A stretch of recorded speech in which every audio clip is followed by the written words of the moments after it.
Hello everyone. Today we discuss the chapter first class 12 electrostatics. In this chapter first we discuss the topic का नाम है हमारे पास electric charge. तो हमारे पास electric charge हमारे पास topic आ चुका है. तो आपको पता होगा कि इलेक्ट्रिक चार्ज क्या होता है. तो हमारे पास डेफिनेशन है इलेक्ट्रिक चार्ज की अकॉर्डिंग टू सर विलियम्स गैल्वर्ट से. Electric charge is defined as a property of material object due to which they exert electric force to one another. कि कोई भी कि हमारे पास एक साइंटिस्ट थे विलियम्स, जिन्होंने एक इलेक्ट्रिक चार्ज की हमें क्या दी, डिफाइन दी. जिन्होंने कहा कि इलेक्ट्रिक चार्ज क्या है, कि electric charge is define as a property. कि इलेक्ट्रिक चार्ज उन्होंने कहा कि ऐसी प्रॉपर्टी को डिफाइन किया है मटेरियल की कि object due to which they exert electric force to one another. जो एक दूसरे पर इलेक्ट्रिक फोर्स एग्जिट करते हैं उसी को हम क्या बोलते हैं, इलेक्ट्रिक चार्ज. तो अभी उसके बाद हमारे पास अगला टॉपिक है ओरिजिन. कि हमारे पास ओरिजिन कैसे होता है इलेक्ट्रिक चार्ज का. तो बहुत सारी यहाँ पर हमारी पास हमने 5 टाइप से हमने लिखा है कि ओरिजिन कैसा होता है इलेक्ट्रिक चार्ज का. ओके, तो सबसे पहले हमारे पास आ गया ये वाला टॉपिक. ये जो टॉपिक है, एक मिनट, ये टॉपिक आपको बहुत इम्पॉर्टेंट है बिकॉज इस टॉपिक से प्रीवियस भी क्या हुआ था, एक क्वेश्चन पूछा गया था कि क्या कि जब हम कभी भी रब करते हैं इलेक्ट्रिक चार्ज कैसे प्रोड्यूस हो जाता है. ठीक है, तो इसको मैं थोड़ा बॉक्स में रखती हूँ जिससे क्या होगा,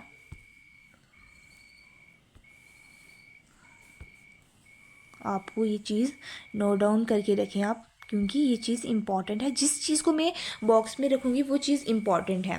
कि when we rub two substances against each other, कि जब भी हम किसी दो सबस्टांसेस को क्या करते हैं, रब करते हैं, किसी भी दो सबस्टांसेस को जो से रब करते हैं, द इलेक्ट्रॉन्स आर रिमूव्ड, उसमें से इलेक्ट्रॉन्स क्या हो जाएंगे, रिमूव हो जाएंगे फ्रॉम वन सबस्टांस से, एक सबस्टांस से दूसरे सबस्टांस में चले जाएंगे, ट्रांसफर हो जाएंगे एंड टू ईच अदर, एक दूसरे में निकल जाएंगे. तो उससे क्या होता है, ओरिजिन चार्ज. कि अगर आपको बोलते हैं कि कैसे चार्ज का ओरिजिन होता है, कि जब आप किसी दो सबस्टांसेस को रब करते हैं, तो आपने यही 2 मार्क्स में अगर आपको क्वेश्चन आता है तो आपने यही लिखना है कि when we rub two substances against each other the electrons are removed, electrons निकल जाते हैं from one substance and transfer to other substance. तो फर्स्ट ये हो गया हमारे पास. ठीक है, तो अभी मैं हटा लेती हूँ. अब दूसरा ये कि the transfer of electron take place from the material in which electrons are held less tightly to material in which the electrons are held more tightly. तो ये इंपॉर्टेंट है, बट आप इसको थोड़ा समझ लीजिए, इतना इंपॉर्टेंट नहीं है एग्जाम के पॉइंट ऑफ व्यू से. तो जब हमारे पास क्या होता है, इलेक्ट्रॉन्स ट्रांसफ़र हो गए. ठीक है, तो the transfer of electron take place, कि जब भी किसी चीज़ के अंदर इलेक्ट्रॉन ट्रांसफ़र हो गए जाते हैं फ्रॉम द मटेरियल के अंदर, in which electrons are held less tightly, क्योंकि जब जिस सबस्टांस से इलेक्ट्रॉन निकले हैं अगले सबस्टांस में जा रहे हैं, तो वो वहाँ क्या होगा, वहाँ पर लेस टाइटली होगा. तो इसकी वजह से वो निकले टू द मटीरियल, और जिस मटीरियल में वो जा रहे हैं in which electrons are held more tightly, और जिस मटीरियल में चले जाते हैं तो उसमें वो क्या हो जाते हैं, बड़े टाइटली क्या कर देते हैं, हीट कर देते हैं. तो यही अगला स्टेप ये है कि hence there is deficiency of electron. अगर आपके पास इलेक्ट्रॉन की डेफिशिएंसी है किसी भी एक एटम के अंदर, एंड एक्सेस ऑफ इलेक्ट्रॉन, या किसी एटम के अंदर डेफिशिएंसी है, या किसी एटम के पास एक्सेस में क्या है, इलेक्ट्रॉन्स हैं इन अदर एटम के अंदर, तो उसी से हमारा चार्ज जनरेट होता है. तो यही लिखा है कि this deficiency or excess of electron in an atom is called charge of the atom. ये जो आपको मैंने लाइन बोली ये इम्पॉर्टेंट है. यही बोला, क्या बोला मैंने, कि यही कि ये जो लाइन है इम्पॉर्टेंट है, कि the deficiency or excess of electron in an atom is called charge of an atom. उसी को हम चार्ज ऑफ एटम कहते हैं. कि द ओरिजिन, कि हम अब लास्ट में ये आपको नोट करके रख दीजिए, ये चीज़ इम्पॉर्टेंट है. फिर से मैं इसको बॉक्स में रख देती हूँ. ये चीज़ जिसको मैंने बोला इम्पॉर्टेंट, ये भी इम्पॉर्टेंट थी एंड ये भी इम्पॉर्टेंट है. ठीक है यार,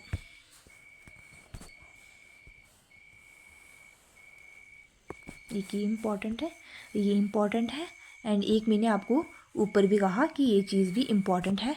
1 मिनट। ओके, तो the origin of charge is the actually transfer of electron from one body to another body on rubbing. जब भी आप किसी चीज़ को रब कर रहे हैं वहीं से आपकी चार्ज ट्रांसफ़र होता है, वहीं से चार्ज का ओरिजिन हो जाता है। ये आप चीज़ को आप नोट डाउन कर दीजिए और इसका आप स्क्रीनशॉट ले लीजिए। वैसे तो ये बेसिक है, तो यहाँ से आपका 1 मार्क्स या 2 मार्क्स में क्वेश्चन आपको यहाँ से पूछा जाएगा। तो यही आपको एक एग्जाम्पल भी दे देनी है अगर आपको कभी आता है कि चार्ज का ओरिजिन कैसे हुआ, या आपको एग्जाम्पल लेनी पड़ेगी चार्ज कैसे ट्रांसफ़र होता है, तो आपने यहाँ से ये एग्जाम्पल आपने लिख देनी है कि when we rub a glass rod with a piece of silk के साथ करते हैं तो electrons are transfer from glass rod to the silk piece, hence glass rod acquired positively charge and silk piece acquired equal negatively charge. Equally इन पर charge क्या हो जाएगा, एक्वायर कर देंगे। तो ये आप एग्जाम्पल्स लिख सकते हैं। अब आपने प्रॉपर्टीज़ पढ़नी है कि प्रॉपर्टीज़ ऑफ चार्जेस क्या होते हैं। पहले तो है यहाँ चार्जेस की प्रॉपर्टीज़, ठीक है। तो हमारे पास कि पहले आते हैं charges are 2 types, positively charge and negatively charge. और सेकंड पॉइंट आप इसको नोट डाउन कीजिए, 1 मिनट। सेकंड पॉइंट को आप नोट डाउन कीजिए। जिस भी बॉक्स को मैं अगर कर रही हूँ, सबसे पहले चार्ज क्या है, एक स्केलर क्वांटिटी है, 1 मार्क्स में क्वेश्चन पूछा जाएगा। सेकंड कि charge does not depend upon speed of the body, ये क्वेश्चन भी इंपॉर्टेंट है। ये आपको मल्टीपल MCQ में आजकल क्वेश्चन आ रहे तो ये इसमें आ सकता है। Like charges repel each other, unlike charges attract each other, ये आपको सबको पता होगा बट आप इसको नोट डाउन कीजिए। चार्ज क्या होते हैं, एडिटिव होते हैं। चार्ज क्या होता है, एडिटिव इन नेचर होते हैं। चार्ज इज क्वांटाइज्ड होता है। ओके, तो अब आप मेरे जो बॉक्स किए हैं प्लीज़ आप उनको भी बॉक्स कर दीजिए।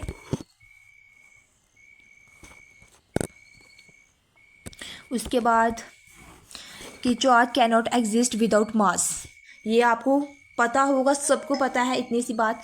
Charge play an important role in electricity और charge is derived physical quantity. तो ये जो इम्पॉर्टेंट मैंने आपको बता दिए हैं, तो ये सब कुछ इम्पॉर्टेंट है क्योंकि ये जो मैंने आपको नोट्स में वही प्रोवाइड किया है जो आपको एग्ज़ाम के पॉइंट ऑफ व्यू से, बोर्ड के एग्ज़ाम से क्या है, इम्पॉर्टेंट है। ओके, अब आता है हमारे पास यूनिट्स ऑफ चार्जेस। तो यूनिट्स ऑफ चार्जेस में आपको ये भी नोट डाउन करना है कि कूलम्स क्या है, इसके SI यूनिट है, और स्टैट कूलम इसके क्या है, CGS यूनिट है, और 1 कूलम किसके इक्वल है। ये क्वेश्चन न्यूमेरिकल में ज़रूर आएगा। 1 कूलम की वैल्यू आपने वहाँ पुट करनी पड़ेगी जिससे आपका एग्जाम्पल, आपका न्यूमेरिकल का आंसर आएगा 3 × 10⁹ ESU। ठीक है, तो हो जाएगा। ये तो बेसिक था ना इस चैप्टर का। आगे तो हमारा आ गया, ठीक है। आगे हमारा अगला टॉपिक है कंजर्वेशन ऑफ चार्ज। कि कंजर्वेशन ऑफ चार्ज क्या होता है, आप पता है आपको कंजर्वेशन क्या होता है, कंजर्व करना किसी भी चीज़ को, ठीक है। तो कंजर्व करने का मतलब ही आपको पता होगा। तो सबसे अगला टॉपिक हमारा आ गया कंजर्वेशन ऑफ चार्ज। तो पहला हमारा टॉपिक है conservation of charge in any isolated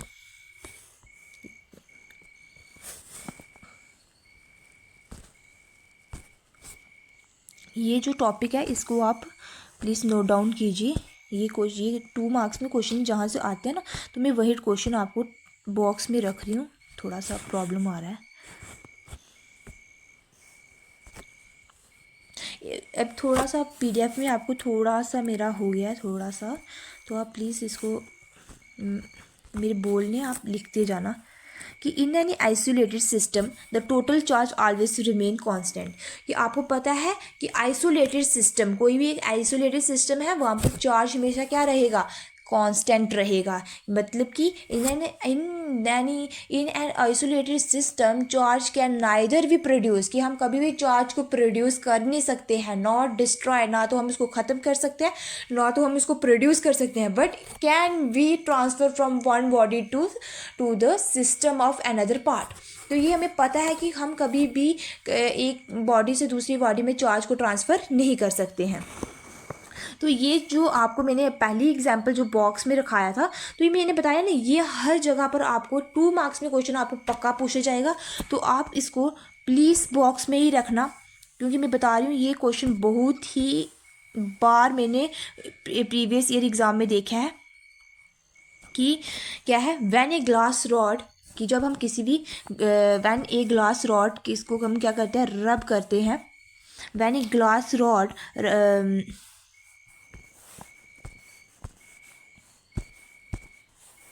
when a glass rod is rubbed with a piece of silk, then glass rod acquired positively charged and silk piece acquired equal negatively charged. Thus the isolated system of glass rod and silk piece acquired zero net charge before and after rubbing. तो इसलिए हम कह सकते हैं charge is conserved. आपको example आ जाता है तो आप लिख सकते हैं, आपको 1 मार्क्स में डेफिनेशन आई और 1 मार्क्स में एग्जाम्पल, तो आप ये लिख सकते हैं। तो सेकेंड एग्जाम्पल्स भी यही है कि let us consider the radioactive decay the uranium moleculars nucleus. In this case the product are thromium nucleus and helium nucleus alpha particles, that is। तो आप 1 एग्जाम्पल्स भी याद रख सकते हैं, तो ये आप सेकेंड एग्जाम्पल भी दे सकते हैं। आपने क्या लिखा, ये total charge before decay, total charge after decay, तो इनका 2 का आ गया, तो चार्ज इज कंजर्व। तो यही है कि आपका चार्ज कंजर्व रहता है, कि जैसे कि हम एग्जाम्पल देते हैं कि जैसे कोई एनर्जी हम प्रोड्यूस हो रही है, तो अगर हम उसको किसी वर्क के लिए हमारा वर्क डन हो जाता है, तो वो चार्ज कहाँ ट्रांसफ़र हो गया, वर्क डन में, तो इसलिए चार्ज क्या है, कंजर्व्ड है। तो अब अगला इंपॉर्टेंट टॉपिक है dimensions formula of charge is given by. हमें पता है करंट किसके इक्वल है, charge upon time. We know that current किसके इक्वल है, चार्ज अपॉन टाइम के इक्वल है। तो चार्ज अपॉन टाइम है, तो अब अगर हम चार्ज को लेते हैं, ठीक है, चार्ज किसकी इक्वल है, Q इक्वल टू, और जो ये हमारा I है ये इसके साथ क्या हो जाएगा, मल्टीप्लाई कर देगा, तो हमारे पास क्या आ जाएगा, Q equal to I into T आ जाएगा। ओके, तो Q equal to I T आ जाएगा। तो हमें पता है, ठीक है, तो हमारे पास Q किसके इक्वल आ गया, Q किसके इक्वल है, हमारे पास I की डायमेंशन क्या होती है करंट की, I -1 T -1, तो ये आ गया हमारे पास, किसकी आ गई, करंट की डायमेंशंस आ गई, T-1 नहीं सॉरी T1। तो हमारे पास डायमेंशन क्या आ जाती है करंट की, तो चार्ज की क्या आ गई, करंट की आ गई A-1, ठीक है, और टाइम की क्या आ गई T-1। तो हमारे पास चार्ज की क्या आ जाएगी डायमेंशन, चार्ज किसकी इक्वल आ जाएगा, हमारे पास मास क्या है, 0 है, ये भी 0 आ गया, T भी 0 और T 1 है और A भी 1 है। तो ये हमारे पास चार्ज की डायमेंशन आ गई। ओके, इसको आप नोट डाउन कर दीजिए, अब मैं आपको ऐसे फुल दिखा देती हूँ।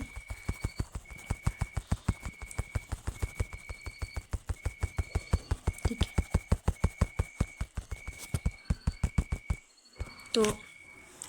तो यहाँ से आप देख सकते हैं चार्ज ये आ गया, तो ये आ गया।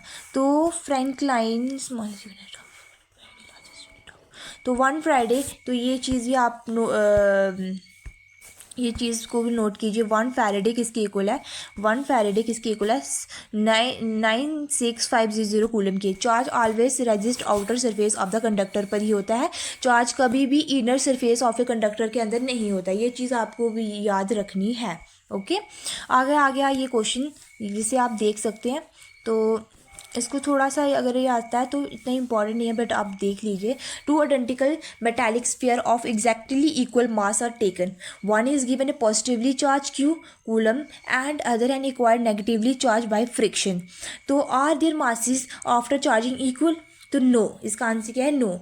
There masses are not equal, तो उनका मास कभी भी इक्वल नहीं होगा, क्योंकि the spherical which acquired positively charge, जिस स्फेरिकल पर पॉजिटिवली चार्ज एक्वायर्ड होगा हैज़ लेस मास, उसका मास क्या होगा, कम होगा, and the spherical which acquired negatively charge has more mass. तो ये तो हमें पता है यार, ये चीज़ तो हमें अच्छे से नोन है कि जैसे कि हमारे पास कोई एक स्फेरिकल आ गया, ये 2 स्फेरिकल है।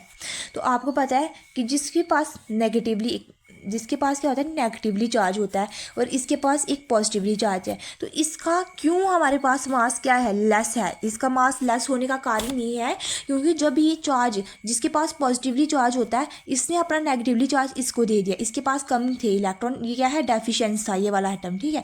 तो इसने अपने चार्ज जब इसको दे दिए तो क्या हुआ, तो इसको देने के बाद इसने अपने ऊपर पॉजिटिवली चार्ज ले लिया, मतलब इसके पास अब इलेक्ट्रॉन कम है और इसके पास इलेक्ट्रॉन ज़्यादा है और ये ज़्यादा हैवी हो गया और इसके पास नेगेटिवली चार्ज आ चुका है। बल्कि जब लेता है तो उसके पास नेगेटिवली चार्ज है। तो याद रखने का अच्छा तरीका ये है कि पॉजिटिवली किसके ऊपर होता है, क्योंकि पॉजिटिवली हम बोलते हैं ना कि जो हमेशा दान देते हैं वो एक पॉजिटिवली थिंकिंग के साथ रहते हैं, तो ये है। वो जो नेगेटिवली होते हैं, जो लेते हैं, उनके ऊपर एक उधार चल रहा है कि नेगेटिवली चीज़ है, उधार चढ़ रहा है, तो ये आगे नेगेटिवली उधार चढ़ रहा है, मतलब बाहरीपन। तो बाहरीपन किसके ऊपर आएगा, इस एटम पे जिस पर नेगेटिवली चार्ज है। ओके, ये चीज़ आपको क्लियर हो गई होगी। ओके, अब हमारा अगला टॉपिक है, अगला है कि which is biggest, 1 coulomb charge और चार्ज ऑन एन इलेक्ट्रॉन, कि चार्ज ऑन एन इलेक्ट्रॉन बड़ा है या 1 कूलम। तो 1 coulomb charge is bigger than charge on 1 electron. तो 1 कूलम चार्ज बड़ा है चार्ज ऑन एन इलेक्ट्रॉन से, क्योंकि 1 कूलम किससे बना है, चार्ज को मिला मिला के 1 कूलम बना है, तो इसलिए 1 कूलम बड़ा है, चार्ज ऑफ इलेक्ट्रॉन ही बड़ा हो सकता है। अब दूसरा ये क्वेश्चन है कि a glass rod rubbed with silk acquired on a charge of 1.6 into 10 की power -19 coulomb. What is the charge on silk piece. अगर हमारे पास पता है, अगर हमारे पास कोई भी चीज़ है उसके ऊपर चार्ज ही यही है 1, तो इसके ऊपर चार्ज यही आएगा सिल्क पीस के, क्योंकि हमने अभी क्या पढ़ा, यहाँ से हमने पढ़ा ना, यहाँ पर अभी हमने पढ़ा कि उसके ऊपर क्या आएगा, सेम चार्जेस आएंगे। अभी यार यहाँ पढ़ा ना हमने, देखो एक मिनट, मैंने क्लास रब्ड पी से यहाँ नहीं पढ़ा हमने कि उन दोनों पर क्या आएंगे, सेम चार्जेस आ जाएंगे। कि यहाँ पर अभी हमने पढ़ा कि हम ये क्वेश्चंस आपको प्रीवियस ईयर क्वेश्चन है, इसलिए मैं आपको थोड़ा इन पर जोर दे रही हूँ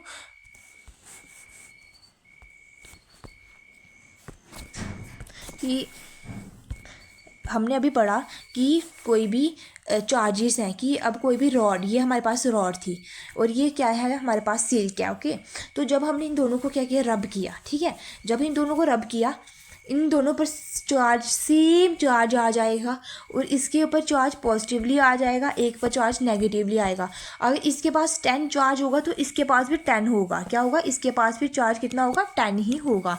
इसलिए तो यहाँ पर अगर कोई भी एक्वायर्ड प्लस 1.6 इंटू 10 की पावर -19 कूलम चार्ज अगर किस पे है, सिल्क पर एक्वायर्ड करा है, तो हमारे पास चार्ज ऑन सिल्क पीस, अगर कोई भी जिस पर ग्लास पर अगर 1.6 इंटू 10 की पावर -9 कूलम है, तो हमारे पास सिल्क के ऊपर कितना होगा, नेगेटिवली होगा, उससे उल्टा होगा। ठीक है, ये चीज़ भी आपको क्लियर हो चुकी होगी। क्वेश्चंस तो आपको ये क्लियर होंगे क्योंकि ये क्वेश्चंस इंपॉर्टेंट है एग्जाम के पॉइंट ऑफ व्यू से। अगला क्वेश्चन है हमारे पास, name the scientist who first assigned algebraically sign to charges. तो फ्रैंकलिन ने हमें चार्जेस के बारे में फर्स्ट बार बताया था कि पॉजिटिवली और नेगेटिवली नाम के भी कोई चार्जेस होते हैं।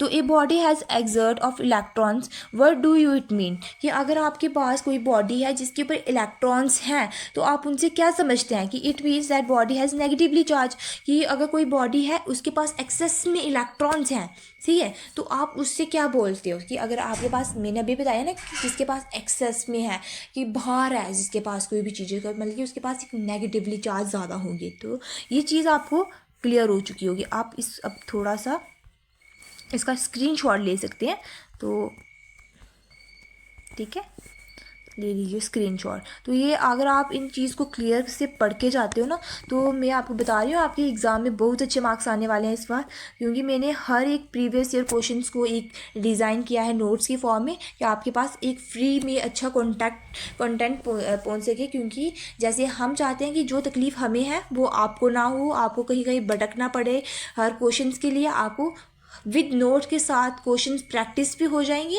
और आपको हर एक टॉपिक को क्लियर करते हुए आपको हैंड रिटन नोट्स मिल रहे हैं कि हैंड रिटन नहीं है बट मैंने प्रिंट करवाए हैं, मेरे अपने अपने नोट्स हैं।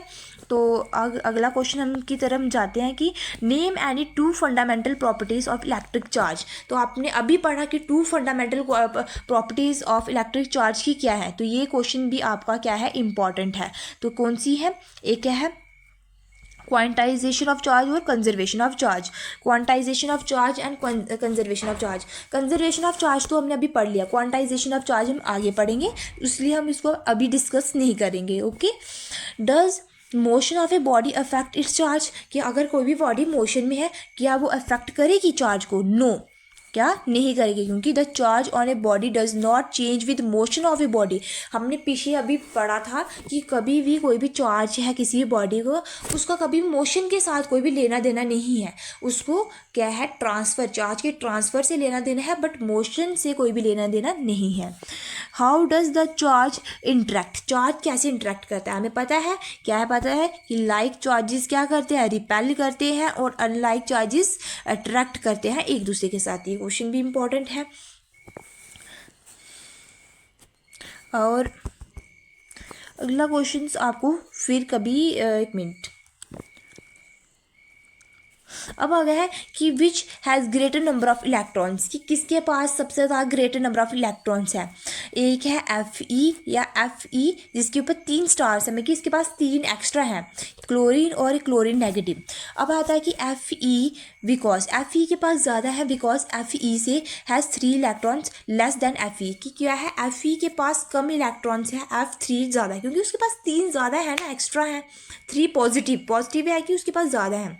अब Cl negative, because Cl negative के पास ज़्यादा इसलिए है, Cl नेगेटिव के पास इसलिए ज़्यादा इलेक्ट्रॉन्स है क्योंकि उसने नेगेटिवली एक चार्ज किसी से एक्वायर किया हुआ है। ठीक है, अब अगला क्वेश्चन है give 2 points of difference between charge and मास। आपने ये क्वेश्चन तो आप मुझसे लिखवा के लीजिए, ये क्वेश्चन कभी तो कभी बच्चों की किस्मत अच्छी होती है तो ये क्वेश्चन फंस जाता है, तो आएगा ये क्वेश्चन तो डिफरेंस आ जाएगा। अगर सेक्शन में होते हैं ना कि ABC सेक्शन में, तो आपको यही क्वेश्चन, एक में ये क्वेश्चन आ जाएगा कि give 2 points of difference between charge and mass. तो एक क्वेश्चन में आपको ये क्वेश्चन पूछ सकता है कि ग्लास रॉड वाला जो मैंने आपको एग्जांपल बताई, और यहाँ तो आपको टाइप्स ऑफ चार्जेस, ये क्वेश्चन ऐसे आते हैं, कभी भी सेम क्वेश्चंस नहीं आते हैं सेक्शन में, तो अलग अलग, तो इसलिए मैंने हर क्वेश्चन डाला है कि आप कभी भी आपको प्रॉब्लम ना हो।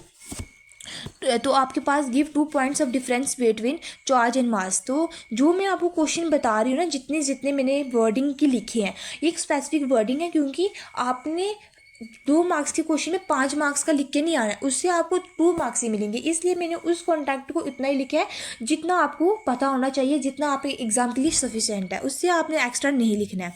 जैसे 2 forces between 2 mass is always attractive, कि क्या होता है कि जब भी कोई भी 2 फोर्सेस लगती है किसी भी मास के अंदर, वो कौन सी हमेशा क्या होती है, अट्रैक्ट करती है। Whereas a forces between 2 charges may be attractive और रिपल्सिव, क्योंकि कोई भी 2 फोर्सेस किसी भी मासेस के बीच में लग रही हैं, वो हमेशा क्या कर सकती हैं, अट्रैक्ट भी कर सकती हैं और रिपेल भी कर सकती है। क्यों? क्योंकि हमें पता है कि 2 पॉजिटिवली चार्ज होंगे तो वो क्या करेंगे, रिपेल करेंगे। अगर 2 नेगेटिवली चार्ज होंगी वो भी रिपेल करेंगे, पॉजिटिवली नेगेटिवली होंगे तो वो अट्रैक्ट करेंगे। तो ये फर्स्ट पॉइंट है। सेकंड पॉइंट है कि charge on a body does not change but the speed of a body, कि चार्ज कभी भी चेंज नहीं हो सकता but speed of a body change हो सकती है, but the mass of body change with speed, और मास भी क्या हो सकता है, चेंज होता है स्पीड के साथ। ठीक है, सेकेंड जो क्वेश्चन है कि 2 bodies A and B have identical size and mass body, the body A become A positively and B become B negatively, will A positively and B negatively still have the same mass, क्या उनका same mass होगा? No, ऐसा नहीं है। There will have the same mass, the body B negative have more mass, क्योंकि negative मैंने बताया जहाँ नेगेटिवली होगा वहाँ मास ज़्यादा होगा। ठीक है, इसलिए वो गेन कर रहा है 2 electron, whereas the body A positively has less, क्योंकि वो पॉजिटिवली उसने अपने दान दिए हुए हैं तो उसके पास कम मास होगा, तो 2 इलेक्ट्रॉन्स। ओके, अब हमारे पास अगला टॉपिक आ गया क्वांटाइजेशन ऑफ चार्ज। क्या होता है क्वांटाइजेशन ऑफ चार्ज का मतलब क्या है? अब आता है हमारे पास अगला topic, quantization of charge. Quantization क्या है कि we know that electric charge exist only in discrete steps, hence it is said we quantize. हमें पता है कि क्वांटाइज क्या आपने पढ़ा होगा केमिस्ट्री में क्लास 11th में।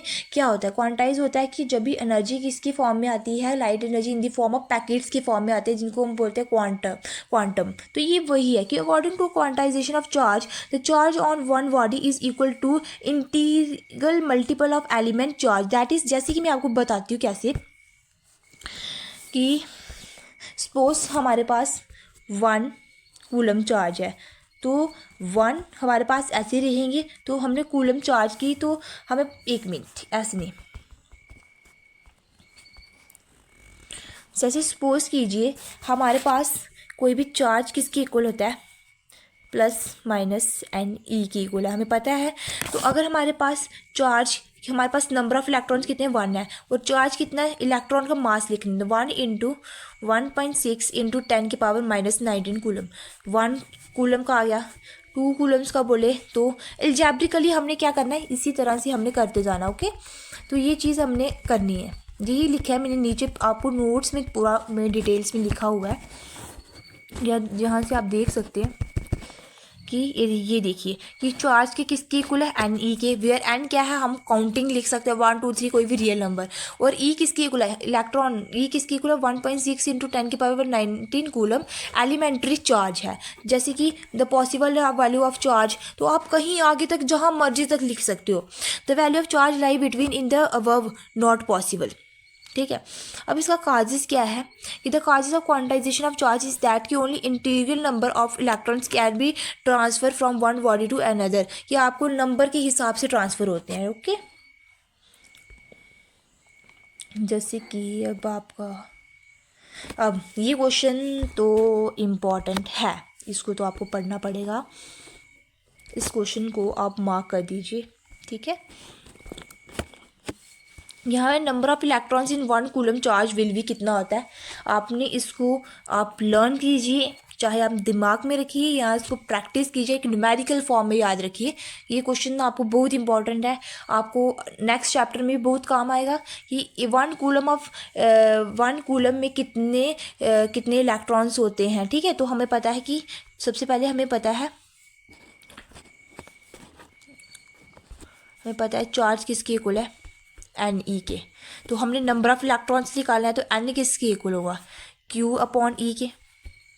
ये स्टेप आपको समझ आ गया, ये वाला कि जो मैंने आपको स्टेप, ये सब स्टेप आपको समझ आ चुका होगा कैसे आया। ओके, अब मैं इसको थोड़ा क्रॉस कर देती हूँ, मेरे पास स्पेस कम है। ओके, तो अब हमने एन की वैल्यू रखनी है, अब हमने एन लिखना है। अब आपको एन किसकी इक्वल आएगा, चार्ज, तो चार्ज इसने कितना बोला, number of electrons 1 coulomb, charge कितना बोला है 1, तो हमारे पास चार्ज कितना है 1, और इलेक्ट्रॉन का मास मैंने अभी नीचे ऊपर बताया 1.6 इंटू 10⁻⁻19। ठीक है, कूलम। तो हमारे पास जब हम इसकी मल्टीपल करेंगे ना, तो आ जाएगा 6.25 इंटू 10⁻18 इलेक्ट्रॉन्स। तो ये क्वेश्चंस आपको क्या करना है, याद रखना है। तो यही मैंने आपको यहाँ लिख के भी दिया हुआ है न्यूमेरिकल्स, तो आपको समझ आ गया होगा, आई होप आपको समझ ये क्वेश्चन आ गया होगा। ओके, आगे तो आगे हमारा कूलम्स लॉ। इस क्वेश्चन पर आप क्या कीजिए, 5 स्टार बनाइए, 10 स्टार बनाइए, ये क्वेश्चन तो इम्पॉर्टेंट है एग्ज़ाम के पॉइंट ऑफ व्यू से। इस क्वेश्चन को आप चाहे लर्न कीजिए, जिनको समझ नहीं आता, किसी को अगर पास होना है ना, तो उसमें बता रही हूँ आपको, ये क्वेश्चन को चाहे रटो चाहे इसको आप पुश भी कीजिए, बट आपको रटने की ज़रूरत नहीं है, मैं आपको अच्छे से समझा दूँगी। इस क्वेश्चन को इतना इजी है, सबसे इजी क्वेश्चन हमारे पूरी फिज़िक्स में, मेरे को यही लगता था अपनी 12th क्लास में। तो कूलम्स लॉ है क्या, okay. According to this law, the force of attraction and repulsive, the force of attraction between according to this law the force of attraction और repulsion between two charges at rest. तो हमारे पास rest word का use हो रहा है यहाँ पर। रेस्ट क्यों हुआ? क्योंकि हमारे पास फोर्स इलेक्ट्रोस्टैटिक है, मतलब कि रेस्ट में है चीज़। Rest is directly proportion to the product of two charges and inversely proportion to the square of distance between them. आप बोलोगे मैम आपने क्या बोल दिया, समझ नहीं आया, कुछ समझ नहीं आया, तो अभी आपको क्लियर होने वाला है। अभी आप देखिए क्यों, कैसे, देखते रहना। अब मैं आपको नीचे एक स्टेप बाय स्टेप इसकी देखिए। एक चार्ज है हमारे पास, ठीक है, टू चार्जेस हैं, रेस्ट पे है, जिसका डिस्टेंस आर है एंड ये स्केलर फॉर्म है। हमें पता है कि चार्जेस स्केलर क्वांटिटी। तो ये लिखा है कि if Q1 and Q2 with the two charges at rest and r with the distance between them and then. तो मैंने अभी एंड देन, तो अब आप तैयार हो जाइए अपनी डेरिवेशन के लिए। हमें पहला तो हमें बोला कि फोर्स डायरेक्टली प्रोपोर्शनल, आपने ऊपर पढ़ा है कि हमने फोर्स किसके डायरेक्टली प्रोपोर्शन है, चार्ज Q1 और Q2 के, ठीक है। दूसरा फोर्स क्या है, इन्वर्सली प्रोपोर्शन है अपने डिस्टेंस के स्क्वायर के। ये चीज़ें आपको दोनों क्लियर हो गई होंगी, ठीक है। ये देखो यही लिखी है, यही है इस क्वेश्चन का मतलब कि कोई भी चार्ज, दो चार्जेस हैं, वो उसमें फोर्स क्या होगी, डायरेक्टली प्रोपोर्शन होगी Q1 और Q2 के, और चार्ज फोर्स जो है इन्वर्सली प्रोपोर्शन है किसके, इन्वर्सली प्रोपोर्शन है किसके, हमारे डिस्टेंस बिटवीन डैम के, ठीक है। तो ये हमारा पास आ गया। उसके बाद हमारा आ गया, एक मिनट आपको मैं क्लियर कर देती हूँ यहाँ पर, जिसको थोड़ा लग रहा होगा ना डिफ़िकल्ट, तो मैं अभी आपको पढ़ के सुनाते जाती हूँ और डेरिवेशन को करते जाती हूँ, क्योंकि जिससे आपको कि अकॉर्डिंग टू दिस लॉ जो फोर्स ऑफ अट्रैक्शन और repulsion between two charges at rest, जो क्या है, रेस्ट पे है, इस डायरेक्टली प्रोपोर्शन है किसके, इस डायरेक्टली प्रोपोर्शन है किसके, प्रोडक्ट ऑफ टू चार्जेस, कोई भी दो चार्जेस के प्रोडक्ट के, एंड इन्वर्सली प्रोपोर्शन है किसके, स्क्वायर है ना, किया ना, square of distance between them के। तो ये आपको मैंने कितने अच्छे से बताया कि ये है ना, मैंने आपको करके भी बताया कि ये चीज़ें की जो फोर्स है वो डायरेक्टली प्रोपोर्शन है किसके, चार्ज Q1 और Q2 के, और फोर्स जो है इन्वर्सली प्रोपोर्शन है 1/r के। ये चीज़ अब आपको अच्छे से क्लियर कर देनी है। पहले इतना सा आपने याद रखना दिमाग के अंदर, क्या है कि फोर्स क्या है, डायरेक्टली प्रोपोर्शन है चार्ज Q1 और Q2 के, और फोर्स इन्वर्सली प्रोपोर्शन है डिस्टेंस के स्क्वायर के, ठीक है। तो ये चीज़ आपको क्लियर हो गई है, आई होप अभी आपको क्लियर हो चुकी होगी। और इसकी डायग्राम तो आपने पक्का डाल लें, ठीक है, डायग्राम से भी आपको मार्क्स मिल जाते हैं। तो डायग्राम के बिना आपके 1 मार्क्स क्या होता है, डिटेक्ट कर देते हैं एग्जामिनर। अब क्या करना है, ये आपने इसको फर्स्ट इक्वेशन दे दी एंड सेकंड इक्वेशन दे दी, ठीक है। आपने इसको फर्स्ट इक्वेशन दे दी और सेकंड इक्वेशन दे दी। जब आपने फर्स्ट एंड सेकंड दे दी, तो हमने फर्स्ट और सेकंड इक्वेशन दे दी, तो इससे हम, अगर हमारे पास, हमें पता है फोर्स अगर डायरेक्टली प्रोपोर्शन है चार्ज Q1 और Q2 के, और फोर्स अगर इन्वर्सली प्रोपोर्शन है 1/r² के, और हम इसको फर्स्ट दे दें, इसको हम फर्स्ट दे दें एंड इसको हम सेकंड दे दें, जब हम फोर्स करेंगे तो ये किसके डायरेक्टली प्रोपोर्शन होगा, Q1 Q2/r² के। तो यही लिखा है, ठीक है। और फोर्स किसके इक्वल हो जाएगा, C मीन कूलम्स, चार्ज इसका Q1 Q2/r²। तो यही लिखा है मैंने, ठीक है। डेरिवेशन तो मैंने थोड़ी आपको, अगर हैंड राइटिंग का प्रॉब्लम है तो थोड़ा मैनेज कर दीजिए, मैंने यहाँ पर आपको अभी बता देती हूँ, ठीक है।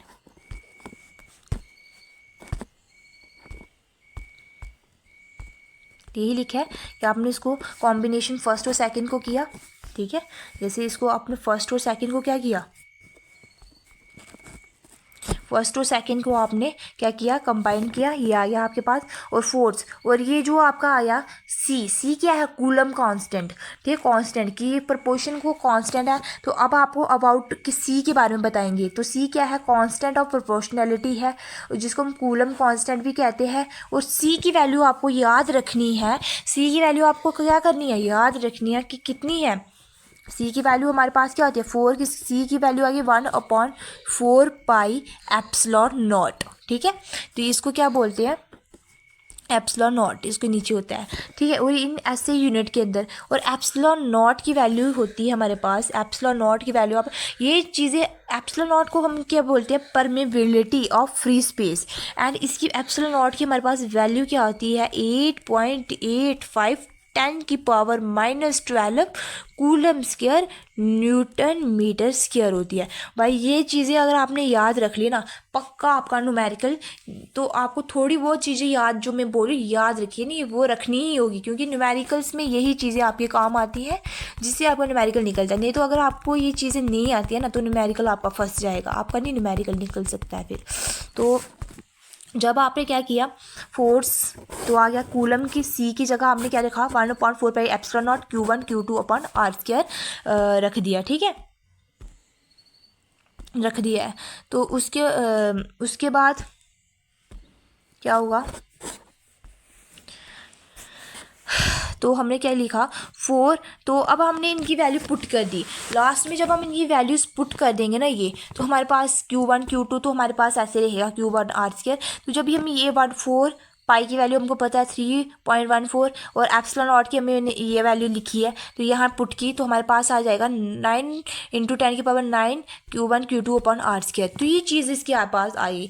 ये वो जो फोर्स है ना, इसको आपने याद रखना ही रखना है, क्योंकि ये जो मैं चीज़ इतना कर रही हूँ ना, इसलिए कर रही हूँ कि आप इसको इतना डीपली रखें, क्योंकि आपको याद रखें ये इंपॉर्टेंट है, जो इंपॉर्टेंट है तो उसको हमने पढ़ना ही पड़ेगा।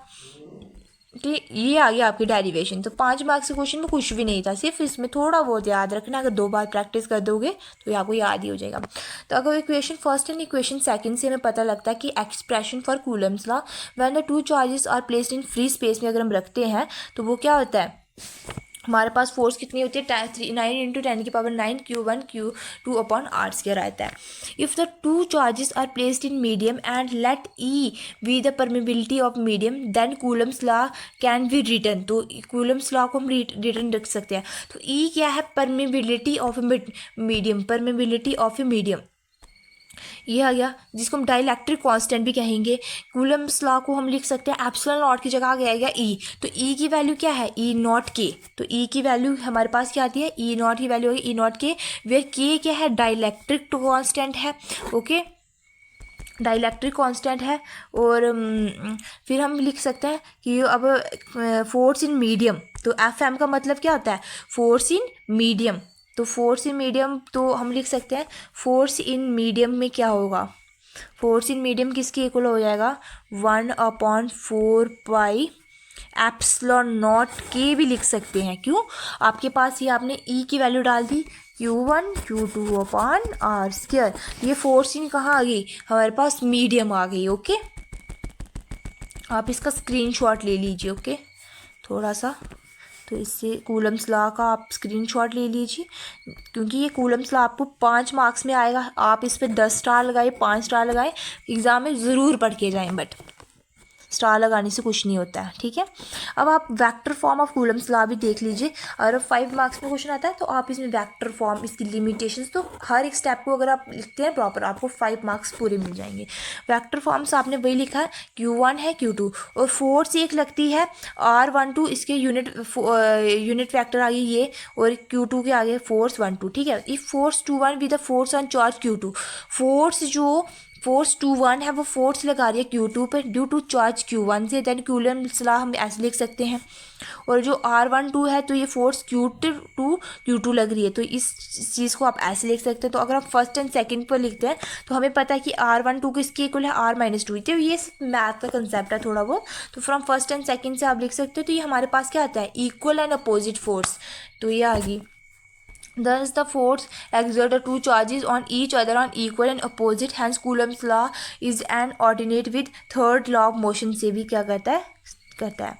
तो इम्पोर्टेंस क्या है कूलम्स लॉ की, it enable us to calculate electric force between 2 point charges at rest पे, जो भी हमें बता सकता है। उसके बाद लिमिटेशन यही है कि Coulomb's law is applicable in case of point charges के लिए ही हमारे पास क्या है, ये आप इसकी ये आपको क्वेश्चन आएगा कि कूलम्स लॉ क्यों पॉइंट ऑफ चार्जेस की, अगर आपको पता है कि पॉइंट चार्जेस के लिए कौन सा लॉ यूज़ किया जाता है तो हम लिख सकते हैं Coulomb law is applicable in case of point charge only, क्योंकि it is not applicable when charge at in spherical extra, when charge in motion तो then Coulomb's law is not applicable. तो ये चीज़ आपको याद रखनी है। अगला आता है यूनिट्स ऑफ चार्ज, ये भी इंपॉर्टेंट है टॉपिक।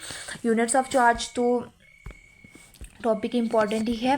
तो ऐसे यूनिट ऑफ चार्ज इस कूलम, ये मैंने आपको पहले ही ये चीज़ क्लियर कर दी है। फ्रॉम कूलम्स लॉ से हमें ये चीज़ तो मैंने बोला ना, ये चीज़ आपको भी याद रखनी पड़ेगी।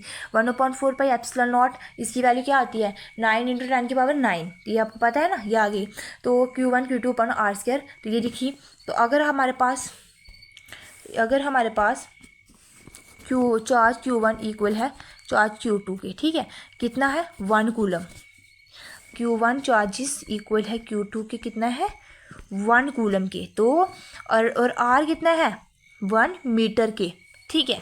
तो फ्रॉम फर्स्ट एंड सेकंड से पुट कीजिए, सेकंड इन फर्स्ट में पुट कर दिया, तो अगर हम इसकी वैल्यू यही लिखी, चार्जेस 1 कूलम आ गया और ये R के से, तो हमारे पास फोर्स कितनी आ जाएगी, फोर्स आ गई, ये आ गई, ठीक है। तो हम लिख सकते हैं hence 1 coulomb is defined as a charge which repel equal in and similar charges place at a distance of 1 metre in free space with force 9 × 10⁹ newton. तो नोट में एक चीज़, जो नोट है ना उसको आप ज़रूर पढ़ के जाइए, क्योंकि इसमें से नोट में से हमारे पास क्या आता है हमेशा मल्टीपल। ये 1 coulomb charge is equal to charge on, ये चीज़ मैंने अभी आपको ड्राइव करके भी दिखाई है, 6 × 6.25 × 10⁻18 इलेक्ट्रॉन्स की इक्वल होती है। तो हमारा आज का टॉपिक जो था कूलम्स लॉ, चार्ज एंड उसकी प्रॉपर्टीज़, हमने क्या कर दी, क्लियर कर दी है। आप इसका एक मिनट स्क्रीनशॉट ले लीजिए, इस पेज का भी, vector form of Coulomb's law and units of charge.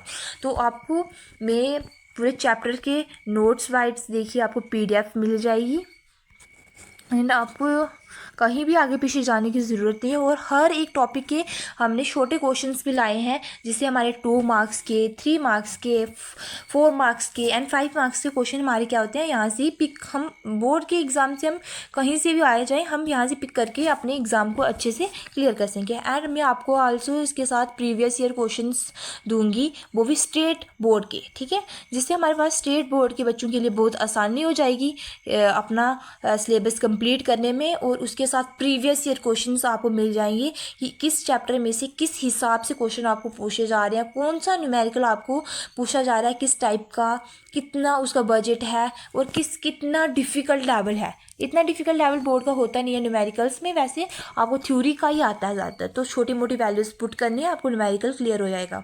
तो वो आगे हम फर्दर करेंगे और आपको न्यूमेरिकल्स की जो हमारे स्टेट बोर्ड में आते हैं, थोड़े कॉम्पिटिटिव्स में आते हैं, वो हम आपको करवाएंगे। Thank you everyone. तो आज का लेक्चर हम यहीं ख़त्म करते हैं। Thank you.